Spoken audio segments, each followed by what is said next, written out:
ଅନଳର ବ୍ରାହ୍ମଣୀ ଦେବୀ ପୀଠରେ ଗୀତା ଯଜ୍ଞ, ପୁରୀ ଲକ୍ଷ୍ମୀବ୍ରତ ଘଟଙ୍ଗା ଶଙ୍ଖା ବଣ୍ଟନ।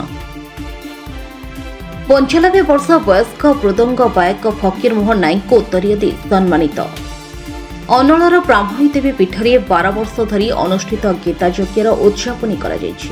ଏହି ଉତ୍ସବରେ ପୁରୀରୁ ଅଣାଯାଇଥିବା ମା ଲକ୍ଷ୍ମୀଙ୍କ ବ୍ରତ ଓ ଘଟଙ୍ଗାରୁ ଅଣାଯାଇଥିବା ନାଲି ଶଙ୍ଖା 500 ବ୍ରତଧାରୀ ମହିଳାଙ୍କୁ ମାର୍ଗଶିର ମାସର ଶେଷ ଗୁରୁବାର ବଣ୍ଟନ କରାଯାଇଥିଲା। କାର୍ଯ୍ୟକ୍ରମରେ ଦିଲ୍ଲୀପ ନାୟକ, ଭାରତୀ ନାୟକ କର୍ତ୍ତା ଭାବେ ଯୋଗ ଦେଇଥିଲେ।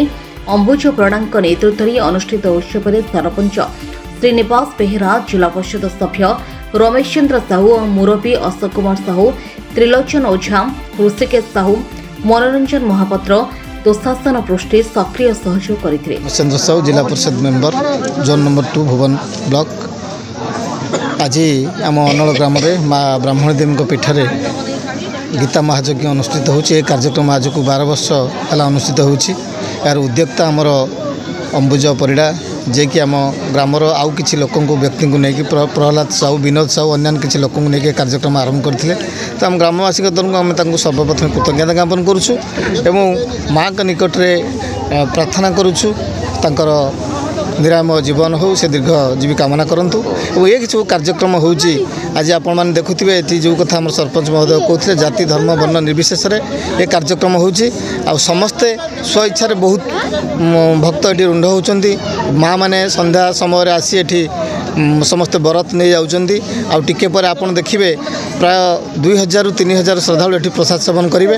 ଏହି କାର୍ଯ୍ୟକ୍ରମ ଦ୍ୱାରା ଆମ ଗ୍ରାମର ଗୋଟେ ଭାଇଚାରା ସୃଷ୍ଟି ହେଉଛି ଏବଂ ପରସ୍ପର ମଧ୍ୟରେ ସ୍ନେହ ସମ୍ପର୍କ ଏବଂ ବନ୍ଧୁତ୍ୱ ଭାବ ରହୁଛି। ଆମେ ଆଶା କରୁଛୁ 12 ବର୍ଷ ପୂର୍ତ୍ତି ହେଲେ ମଧ୍ୟ ଏ କାର୍ଯ୍ୟକ୍ରମ ସବୁଦିନ ପାଇଁ ଅନଳ ଗ୍ରାମବାସୀ ବଜାୟ ରଖିବେ। ଏହି ମାଆଙ୍କ ନିକଟରେ ଆମର ପ୍ରାର୍ଥନା। ଅନଳ ଆଜି ଯେଉଁ କାର୍ଯ୍ୟକ୍ରମ ହେଉଛି ମାଆଙ୍କର, ଏନେ କ'ଣ କହିବ? କାର୍ଯ୍ୟକ୍ରମ କରୁଛନ୍ତି, କ'ଣ କହିବେ?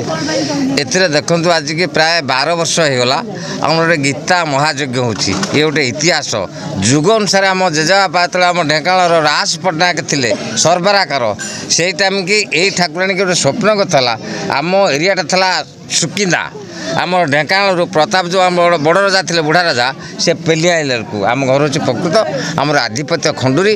କିନ୍ତୁ ଯେତେବେଳେ ରାସ ପଟ୍ଟନାୟକ ଥିଲେ, ଇଏ ଦୋଳ ବାହନରେ ବ୍ରାହ୍ମଣୀ ଦେବୀ ଆମର କଲୋନୀ ଗହରାରେ ଥିଲେ।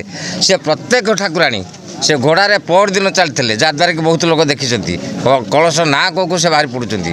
ସେ ଠାକୁରାଣୀ ପାଖରୁ 12 ବର୍ଷ ହେଲା ଆମର ଏ ଅଞ୍ଚଳର ଗୋଟେ ଗୀତା ମହାଯଜ୍ଞ ହେଉଛି। 12 ବର୍ଷ ହେଲା ଆମର ବ୍ରାହ୍ମଣମାନେ ଭୁବନ ବଡ଼ ପଣ୍ଡିତ, ମାର୍ଥାପୁର ଯେଉଁ ବଡ଼ ପଣ୍ଡିତ, ଆଉ ପୁରୀରୁ 2 ଜଣ ଆସିକି ସେ ଗଲେଣି ସକାଳେ। ସେମାନେ ସବୁ ସଜବାଜ କରିଦେଇ ଗଲେ। ଏମିତି ଗୋଟେ ଚାଲିଛି। ଆଉ ଶୁଣନ୍ତୁ, ଆଉ ଏମିତି ଏଇଟା ହେଉଛି ମାର୍ଗଶିର ମାସ ଲାଷ୍ଟ ଗୁରୁବାରେ ମାଣବସା ଓଷା। ଆମ ଗାଁର ଏଇ ଅଞ୍ଚଳର ମା ଭଉଣୀମାନେ ଆମେ ବିନା ମୂଲ୍ୟରେ ଆମର ଆସୁଛି, ଏଇଟା କ'ଣ ପୁରୀରୁ ଆମର ଲକ୍ଷ୍ମୀ ମନ୍ଦିରରୁ ବ୍ରତ, ଏ ବର୍ଷ ଘଟଗାଁରୁ ଗୋଟେ ଶଙ୍ଖା ଆଣିଛୁ। ବିନା ମୂଲ୍ୟରେ ଆମ ମା ଭଉଣୀକୁ ପ୍ରଦାନ କରାହେଉଛି। ଆଉ ମିନିମମ୍ 3000 ଲୋକ ଆଉ ପ୍ରସାଦ ସେବନ କରୁଛନ୍ତି। ଆଉ ଚାନ୍ଦା ଭାଦା ନାହିଁ, କିନ୍ତୁ ଲୋକ ଦେଉଛନ୍ତି, ଖାଇ ଖାଇ ବଳୁଛି। ନିବାସ ବେହେରା, ସରପଞ୍ଚ ଦଳପଡ଼ା ଗ୍ରାମ ପଞ୍ଚାୟତ। ଆଜି ଆପଣଙ୍କର ଗ୍ରାମ ପଞ୍ଚାୟତରେ ଯେଉଁ ମାଆଙ୍କର ପୂଜା ହେଉଛି, ଆକୁ ନେଇ ମାଆଙ୍କ ପୂଜା ଆଜିକୁ 12 ବର୍ଷ ହେଲା ହେଉଛି। ଏହା ଆମ ଗ୍ରାମର ଉନ୍ନତି ପାଇଁ, ସମୂହ ସ୍ୱାର୍ଥ ପାଇଁ କରାଯାଉଛି। ସମସ୍ତ ଜନସାଧାରଣ କେମିତି ସୁସ୍ଥ ଓ ନିରାମୟ ହେବ, ସେଥିପାଇଁ ଆଜିକି 12 ବର୍ଷ ହେଲା ଯଜ୍ଞ କରାହେଉଛି। ସବୁ ଲୋକମାନଙ୍କର ସାହାଯ୍ୟ ସହଯୋଗ ରହୁଛି। ଏଥିରେ କୌଣସି ଜାତି ଧର୍ମ ନିର୍ବିଶେଷରେ ସମସ୍ତେ ଏଠାକୁ ସାହାଯ୍ୟ କରୁଛନ୍ତି। ଧନ୍ୟବାଦ। ନାୟକ, ଘର ଅନଳ।